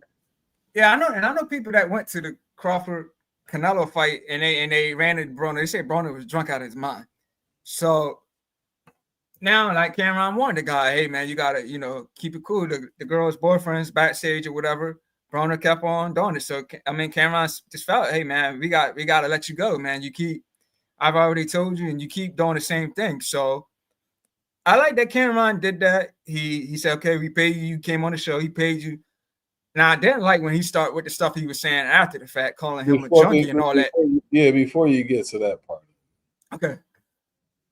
It was cool to go ahead and stun on him like that with the money. You know what I'm saying? Like, I'm gonna pay you for your time, and then counting the money like Rico. I mean, I say this too. At the same time, this is Cameron, man. You never know what to expect from Cameron, man. Like, Cameron's an outspoken guy. He's been like that. Like, we've seen the interviews with him on CNN. So I'm not gonna always agree with everything Cameron does, but I think he handled it professionally and not professionally. I think he did good and he didn't do good. So, but this is Cameron. Like, you know what I'm saying? This was Mace. I didn't see Mace was out the picture on this one. This was just Cameron. So I like what he did, and I also don't like what he did. You like what he did from the standpoint that he took up old girl who AB was handling kind of rough. Yeah, I like that. I mean, he warned Broner. He was like, man, keep it cool, keep it respectful. Ladies. Right, yeah, right. He told Broner that up front, and Broner kept doing it. So Cameron, this is the show. So he did what he had to do. It's just he got him out of there. Yeah. So, but the point that you said that you had a problem with was how he was talking about him after he was a player. Yeah. Yeah, saying he was a junkie. How he was talking about him when he knew Broner couldn't get to him. But we know, like I said, I'm sure in the back of their minds they knew something could have happened like this because this is Adrian Broner. Adrian Broner does stuff like this every time he's in front of a mic. Not even on this on their podcast, in the boxing ring, at the press conference. We know what Adrian Broner is about. He's been like this for years. So I'm sure they had that in the back of their mind that everything might not go smooth if we bring this guy on the show. So, and it didn't go smooth, but I just didn't like how he said all that, on air. Maybe he could set all that off air. No, but you from the same place I'm from. You know what I'm saying? Don't say something about me when I'm gone that you can't say when I'm here. Yeah, exactly. That's what I'm saying. I didn't like how Cameron did that. But that was sucker shit. That was sucker shit. Nobody can. It was a sucker move, and nobody can. Is nothing to defend on that. That was a sucker move. You wasn't saying all that when he was sitting in front of you. He's a junkie, and he's just that and the third. Why you didn't say that when he was here? Yeah, but like I said, you wait till go lot to say all that. Come on, man, stop it, man. Yeah, but like both guys were outspoken guys. Both guys like say what they need to say. Like I said, we seen Cameron on the interview, and you might like some things he said, you might not like some things he said. But like I said, I think he handled it respectfully. It's just at the end, I didn't like how he handled it. So like I said, it was just for me, it was both ways. I'm cool with it and I'm not cool with it. Cause like Broner could, like we all know, Broner could seriously be going through something, man. He might need some serious help, man. Like he might not have the. I'm sure he does have people that's telling him or just trying to give him help. Maybe he's not listening. No, he obviously, I don't think he ever had. That was the problem. You know, you got the yes mans around you, and yeah, that's what I think it is. You're the one who got the money, and they don't want to really tell you anything because they don't want to burn any bridges. You know what I'm saying? But what do you think about that show? I gave you my feelings. Don't say nothing about me when I'm gone that you can't say to me when I'm here. You know, don't wait till the door locked to say all this tough guy stuff. She said that while he was sitting in front of me. Let's see how that would have went. But you handled it professionally while he was there. Then when you leave, he's a junkie, he's this, he's that. You a sucker, man. You soft. I don't like dudes like you. You're a sucker. You soft. What do you think about it, Will? Well, I think a lot of things here at play. I don't know had he may have been willing to say that thing. I'm sure being in Harlem and the air. So let me give you a little bit of background of my understanding of Harlem. So, you know, when I moved here, I used to go up there every so often. And the last time that I was, well, not the last time I went, because I've been there 2 times. So when I go to New York, I always make a pit stop and go to Amy Roof's, which is smack dab, like over there off Lenox and 125th. They say 125th. But those areas, 139, they used to call that Big L used to call that the danger zone. So when I used to go there initially, I always would go to them different spots, like where Big L grew up, Cameron, like right across the way. Like that's dudes gonna have dudes who are with them. Like for instance, if Cam would have probably said the stuff that he said, I'm sure there's some dudes around there. AB wasn't gonna do too much anything inside there, so he could have said that. So I'm saying that to say perhaps maybe what Cameron was doing, sometimes you may have somebody who you tell them something, they keep doing it, and it's like, nah, bro, you gotta go. And then once you get them out of there, it's like it's MF. You know, you start having the thoughts in your mind, like I told this dude not to do that, but you saying it kind of out loud. You know what I'm saying? As far as he still did that, you know what I'm saying? Like, and so if that's the case, and not the case of now I'm saying it because you're not here because I'm scared. You know what I'm saying? If that was the what was going on, I would understand that. It just comes across to the public that you wasn't willing to say that in his face, and then when his back is turned, now you're talking crazy to him. My problem with Cam is this.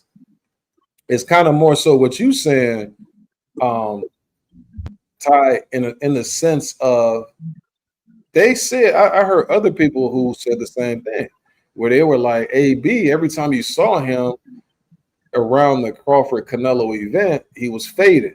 And no, it's just luckily nobody was there like trying to film him or anything like that. They like, you good? You know, take him back to the room and that sort of thing. For somebody to want to have an interview with him in the capacity that they saw him in is just like you trying to go viral with a dude because you know he's gonna do something crazy because of the situation that he's in mentally, psychologically, and being inebriated, you know, as much as he was. And so that's the biggest issue that I would see is if that's your boy, then it's like, nah, man, when you get yourself together, then we'll get you on. But some other people were saying, because I didn't see the whole thing. Some people were saying this, is that Cam was trying to bait him into saying something about Floyd. Like he kept asking him about Floyd and Broner kept evading the question. And then that's when he would keep talking about old girl to kind of avoid that. But he was also bigging up Floyd anytime that he'd bring him up. And so I don't know, maybe that was just a situation where, you know, I can get you on here and you'll say something and I can get my numbers even more, you know, with a viral moment based on what it is that I'm asking you, knowing the situation that you're in. I don't know. I'm saying, but that's the biggest problem. That's your boy. I ain't gonna, if I see Ty, which I never see him like that, and he's looking all crazy, like he been doing something, you know, having a, you know, he's zooted, you know what I'm saying? He moving and grooving. I'm not gonna be like, bro, you want to get on this podcast? Like, no, I'll be like, no, make sure you take care of yourself, you know. Yeah, yeah, because you're actually a solid cat. That's why. And that goes to my point. That goes a little bit more to my point. Yeah. Anything else, Ty? Because I know that's what you want to talk about, man. You, as soon as we got on today, that was the first thing you mentioned, you know. Yeah, I just like I said, man. Hey, hold on. Hey, matter of fact, now it's starting to make sense, Sheldon. He told me, guess what he told me as well? He said he's been listening to more Dipset lately. You know what I'm saying? Like, Yeah, Ty, yeah, I've been no, not cranking. the Dipset, Ty. Yeah, I've been cranking that lately, man. I get it. Listen to a lot of Jules, man. Yeah, Jules was that dude too. I mean, you know, it's crazy. Speaking of like that sort of thing, it's like that's what kind of prohibited Jules from getting to the levels he needed to get to. It wasn't necessarily drinking; it was more so the lean that they were saying. But Jules he could have been up next easily. You know what I'm saying? I think he was like that, like the Beanie to the Rock. Jules was like, to me, he was like that guy in Dipset. I think he really could have had more. I think he could have, like his album should have did better than they did, in my opinion. I mean, I haven't listened to him. Like I've heard a little bit of it, but I need to go back and listen to it. But I just think like his skill set, he could have really had like his albums are so better than what they did, or he could have been, you know, a bigger name than what he was. Yeah. I'm gonna put this in. I got about 10 minutes, Jerry. But he says that Crawford has said that flat out that he is not going to fight Benavidez. Where do you get Benavidez turned down to fight? No, Benavidez said he's not coming back to 168, sir. That's what we're saying. You know. So whether or not you take it, you know, sometimes you got to put a provocative title out there to get people like you to join. You understand what I'm saying? And so we had the discussions. It's no biggie. But getting back to this right here, as far as this is concerned, see, AB is a cautionary tale because you have a lot of those. I'm sure you guys grew up with people who had so much promise. At least for AB, he got to, you know, the heights of where he got to. But I know some people who just professionals, they couldn't, you know, mess with them dudes. But it was something that had a monkey on their back in terms of maybe drugs or alcohol or whatever, and it never allowed them to make it to that next level. Also, with Jules, is two things to me because I remember that specifically. I was a Jules Santana fan because those mixtapes that he was putting out, and then him and Lil Wayne got together. But Lil Wayne took that. Lil Wayne was taking things from guys and adding that to his repertoire. But Lil Wayne is somebody who's ambitious. And when he talked about greatest rapper alive, regardless of how you felt about that, he felt that. You know what I'm saying? And I remember, speaking of Lil Wayne, I remember listening to him and guys that were around like Juvenile, BG, Turk, and all of them dudes. And at the time, I didn't see what Baby was saying in terms of he's up next, because it wasn't really registering with me. But when I go back and listen to him now, I can see how he wraps circles around those dudes because he's able to say so much in a quicker time span than they can. Like they good at what they do, but he's way more able to do other stuff and make different homonyms and synonyms go together, and then he can take a flow like this particular flow. And so he was, I see where, and he was ambitious. You know what I'm saying? He would, anytime that you have a rapper who that is good and ambitious and they willing to get busy, like they got that confidence about I'm the best and they willing to bite somebody's head off to prove it, then you got a gem right there. Speaking of that, since the rap game is so whack, I've been listening to older stuff. And so I went back and I was thinking, man, a lot of the dudes who I really love, I can only imagine if they were still here. You know what I'm saying? Like then you wouldn't have the game the way it is. Obviously the Biggies, the Tupacs, but then we talk about the Sean Price. We talk about the that's why I got Gorgeous Gangster on there, because that's what's comes next. Stack Bundles. Stack Bundles was somebody like that too. These dudes are next to blow. But the coldest dude was Big L. Like Big L would wrap circles around all of these dudes. And he wasn't no punk. You know what I'm saying? Like he had to go ahead and freestyle and all of that type of stuff. Big L was to me, Big L. That's my favorite. Man, like when I first heard Big L, man, I was like, like Big L was like the 90s, late 90s Papoose. Like Papoose, like when he came out, everybody just loved his flow. That's what Big L was to me, like the 90s. Like all his music I listened to, I was like, dang, man, he had the punchlines, he was fast with it. I was like, dang, I wish, man, like him, like if he never died, man, I just like wonder what else kind of music he would came out with, because Big L was nice with it, man.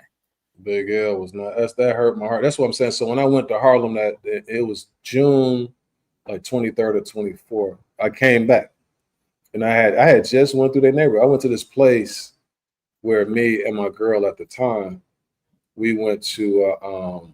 It was something. It had a really unique name to it. I'll put it like that.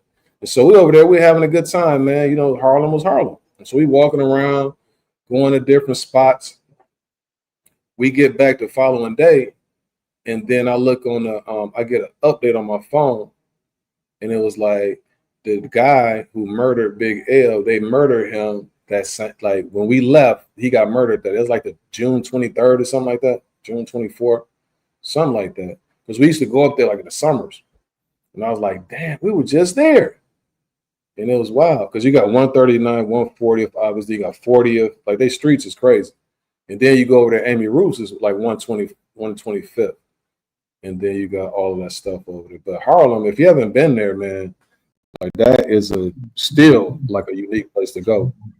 You just got so many different of us there, and then just the way they diddy bop. You know, it's like you got to just if you just sit back, man, you'll be sitting back, you be at the terminal, and you just seeing how all of these different people, like how much flavor that they got is crazy. The only other place I seen like that was Brooklyn. Brooklyn just they got so much bread out there. But anyway, man, that's enough of that, man. We're gonna keep it moving and grooving. Cam, shame on yourself, man. You know what I'm saying? You know how AB was. Yeah, I just want to add, if Broner, I'm friends with Michael Williams Jr.'s father on Facebook. So he was saying that they were pretty much a done deal or scheduled to get back, you know, and fight again. You know, Adrian Broner and Michael Williams, you know, they were supposed to fight on Black Prime. But something happened about Michael Williams is in some serious sparring and got his jaw broke. So that fight got canceled. That was a while ago, though, right? Yeah, it was. If I'm not mistaken, it was supposed to be in like Atlanta, Georgia, because I know a lady that was. And Roy Jones had something to do with that.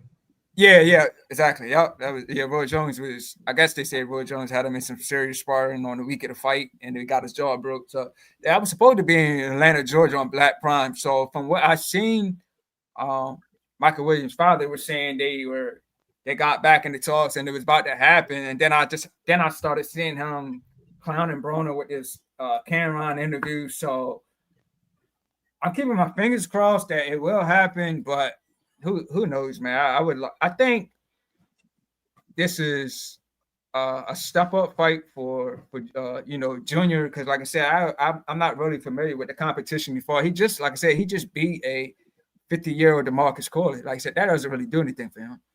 So you're on the old man tour. You understand what I'm saying? So, but AB ain't that old. We look at that beard, you'll think he about 40. You understand what I'm saying?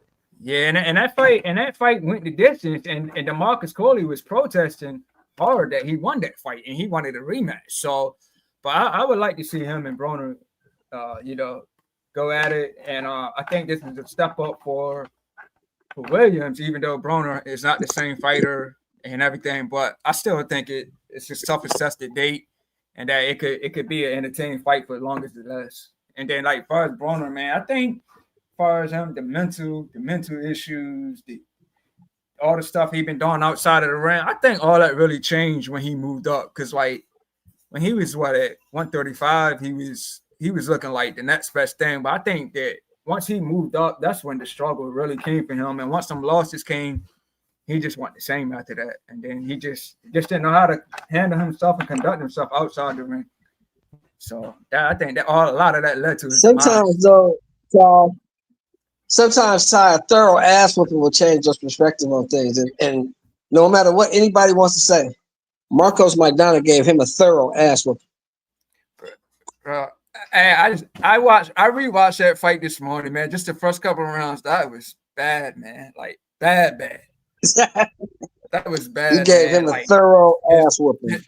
His antics in the first round, the way he was getting caught, he was running around the ring, nose just bleeding. I was like, I will give him. He had heart. He had heart in that fight. He both got heart now. He got a chin and he got heart, bro. He does have that.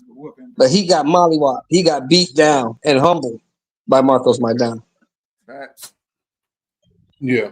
I mean, also factor in, man. You don't know. Like sometimes when you propel somebody overnight to being that dude that everybody wants to interview, you just all of a sudden you didn't have any training, for that before you made it to that particular moment, and so you still who you are. Yeah. So that's the task that a lot of us have to deal with. You see that with Keyshawn. Like sometimes you just don't know how to handle that being, given so much given to you. You know what I'm saying? Because you didn't have it before. You know what I mean? Like they say, man, money doesn't change you. Money just makes you more of who you really are. That's real. All right, fellas. Anything else you got, man? Because we're about to wrap this up. I'm about to go ahead. Man, it's time for Lamar to get a win, baby. Yeah, I'm about to put this whole outfit on. You understand what I'm saying? And stuff. Don't do that, man. You might jinx him. Nah, I'm gonna tell you. I'm gonna text my boy. So my boy came up here last week, so I was down there in Baltimore hanging and banging. We went to a Jamaican joint, and then I took him over to Vail. And then he's a Lamar Jackson fan too. But again, we grew up with the middle school together. Matter of fact, for Black History Month, we did the Run DMC Proud to Be Black. He was Run, I was D. You know what I'm saying? So we still be kind of. So y'all go back to the sandbox. I got you. Go back to the sandbox. So then we start chopping it up, and then I come to find out that he's a Lamar fan. So he went and got him it was a shirt. He said, man, it's a black shirt. It got a B on there. He said, I think it's for the Orioles, but you wouldn't know because it just has a white B. He said, I couldn't find a jersey. He said, but I'm going to take that back. So he got that last week. Then when he go back Sunday, Lamar and them end up losing. And then that was Monday because he got back Monday. He texted me early Monday and they lost night against the Lions. So today I might text him and say, bro, don't wear that jersey. Don't wear that shirt. You know what I'm saying? Because he might jinx him. He might jinx old Lamar. He might jinx him. Baltimore's a cool KC city. today. That's a big day. All right, y'all. I'm gonna catch y'all next week. Yeah. Yes, sir. The Boo Sanders, man. All right, let me go ahead and wrap this up, Vail, for us. You understand what I'm saying? So I got 56 days. Really, it's gonna be 55 in about 2 hours, bro. Until I'm back in Rio de Janeiro. Let me let you go ahead and see some of the pictures, man. We got this one. I'm gonna send you this information of this little cutie who be texting me. She got that Brazilian Portuguese accent. Hey, baby. That's just the way she talked, though. She's a little cutie, man. So I can't wait to get back there, man. That's my happy place. 56 days left. Also, man, we did our last words. You gonna say something? I know you thinking about going to the Bahamas. Did you? Yeah, that's what I was gonna say, man. So like looks like that might be, definitely in the works for me. Like I said, I'm looking into it and think that'd be my move, man. I think I might have a good time with that. So I'm probably gonna make that happen. And speaking to Cam, he got a movie called Is It a Crime out on Tubi. I watched that. I was told about that movie and I watched it. So I enjoyed that movie. So if anybody want to, check that movie out, do so for sure, man. I think you'll be entertained. It's called Is It a Crime? Yes, sir. Like I say, man, 56 days. I can't wait to get back. Hopefully, when I leave, I end up coming back. You understand what I'm saying? So we did our last words already. Right there, I was sending this to my guy. He's a Cowboy fan, but back in the day, early 2000s, do you know who that guy is to my right or to my left on that picture? Nah, but it kind of look like. I know it's not Jordan, but it kind of looks like him. But now I don't know who that is. No, he used to be the quarterback of the Cowboys, Quincy Carter, back in the day. So they used to have a Cowboy party. Jerry Jones used to throw it. Matter of fact, I met Jerry a few times. And when I used to meet him, Jerry would be like this. He'd be like, so I said, my name is Wilton Henry. He'd be like, oh, yeah. He would start talking. He was talking about his tight ends or whatever. Yeah, Wilford. And then he just keep talking. Yeah, Willington. I'm like, I'll be mad as I don't know what because they'll keep calling me something else. So, yeah, he was a quarterback of the Cowboys at the time. Went to Georgia, I believe. But that's Quincy Carter. Also, right here, you know that guy in the middle right there? Nah, football player? Yeah, he was Roy Williams. He used to be a safety. He came from Oklahoma. Yeah, he was a bad dude, man. But he was, I don't know if he ever married old girl from Destiny's Child. Okay. What's her name? Not Beyonce, but the other Kelly. He was engaged to Kelly. Oh wow. Yeah, for a while. They were supposed to get married, but yeah, that's him. But he was a cold safety. And then also, these things right here, man, that's what I've been messing around with this weekend. So I got some of my points with one of my cards. They give me $100 every 6 months. So I went to this spot called City Kitchen. And so I got this little thing right here. It's supposed to be like a New Orleans chicken something, but it was delicious. I don't know, whatever you want to call it, that stuff was good. Then also today with my other card, I get $100 different restaurants. It's certain select restaurants that I go to, but it's $400 for 4 quarters. So I had to spend it today in order to not lose out. So I went into this place and got this right here. That's a big old steak right here. This right here, they call this a chicken something. No, this is a chicken something, caprice or something like that. But that's a whole meal. Like this is gonna take me about 5 days to eat all this. This right here is like some French toast, and then it got like some other stuff in there too. But this right here, bro, this was shrimp and grits. Oh my God, that was so delicious. But again, I had to spend the money because I got until October 1st, and once I go to work, I'm not gonna be able to get out and about like that. So I just went ahead and just grabbed those things up. Facts, yeah, like sometimes work just getting away, man. When the weekend and when you got a day off, that's when you can finally handle things. Yeah, so the last one, at least I was trying to get these pictures together. But this right here, she used to be on I want to say the Bachelor. I think she made it to the last 2. I forgot her name. It's Jackie something. And then I'd tell you something. But these are Cowboy cheerleaders. So when we were at the thing, those was the Cowboy cheerleaders at the time. But I got more stories about that. But that's all another thing. What about Young Thug, man? You listen to his new CD? Nah, I haven't listened. Nah. I just see, like I said, I only heard a couple songs of Cardi, but it seemed like that's what everybody's been listening to. It's just everybody's been talking about Cardi, but I haven't checked out Young Thug's. But I do like Young Thug's music though. That picture right there is crazy. The fact that he got bleached skin on it. But that's a whole other conversation, good brother. Last but not least, before we wrap this up and I check out Lamar, man, this was the rankings of one of the hip hop magazines. And these are the all-time female list. For your all-time female hip hop list, would you have Nicki Minaj as number 1, or who would you have as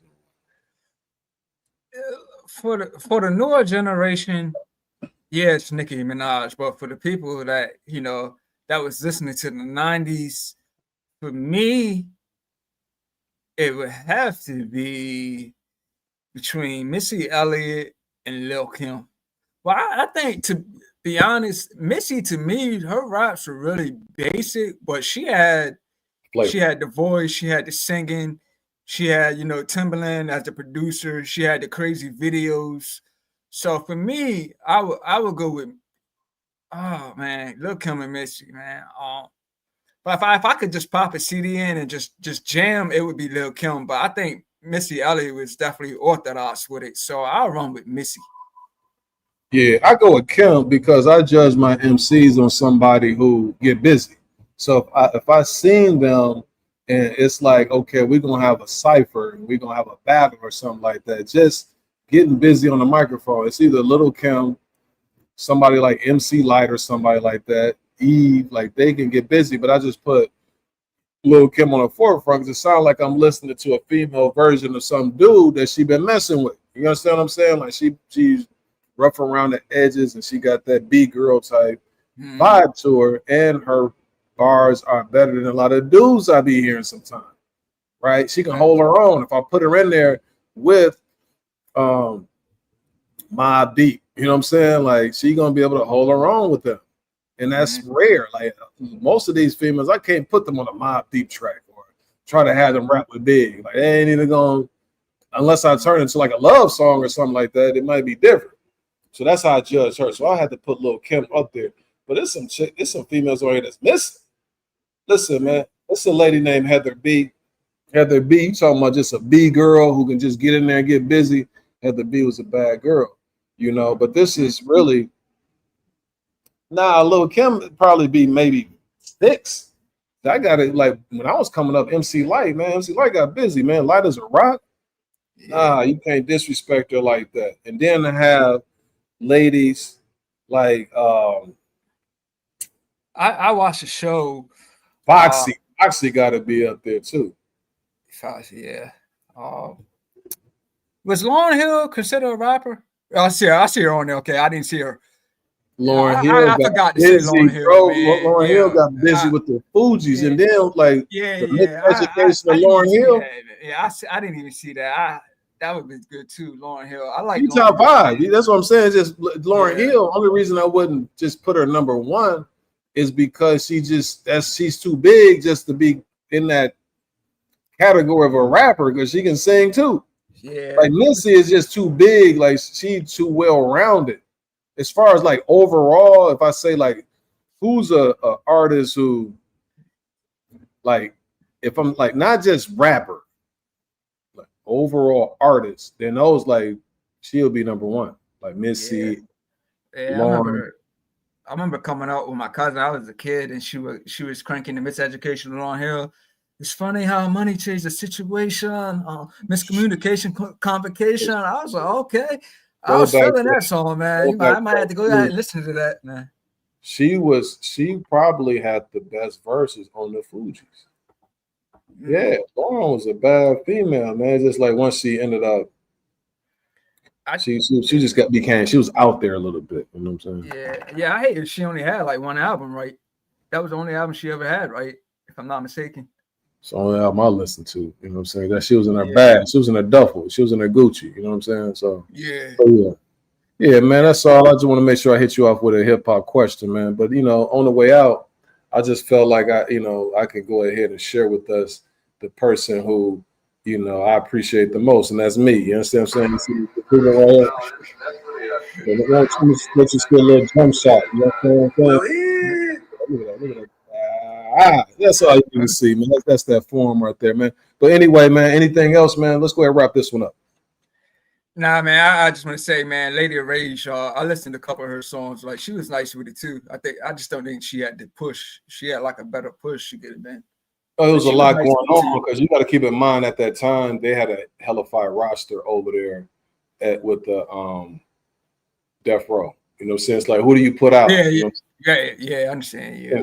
I think she feel on that guy because remember, by the time she about to drop, now Pac is out of jail. You got the Dog Pound. You got you got some of them other dudes too that need to come out. Nate Dogg got to come out. This person. So that's where she ended up falling under that right there. But yeah, man, I'm gonna let you go ahead and close it out, man. Certainly appreciate you though, man. You my guy.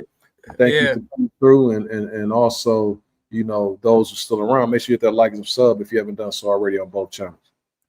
Yeah, man. So thank you for inviting me on. Like, it's a short episode. It turned up to be, almost 2 hours. So, salute to everybody that came through. Son of Apollo, Ryan, Chris, G5, Shelton came through.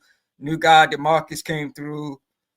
Man, there's a lot of people in here, man. Sugar Shane came through, Jerry. So salute to everybody that tuned in. Like I said, this was the mixtape. Next Sunday will be the album, so make sure y'all tune in. In this corner, last one's at the bar. We gave y'all something special. All right, brother. You have a good one, all right? All right, peace. Yeah.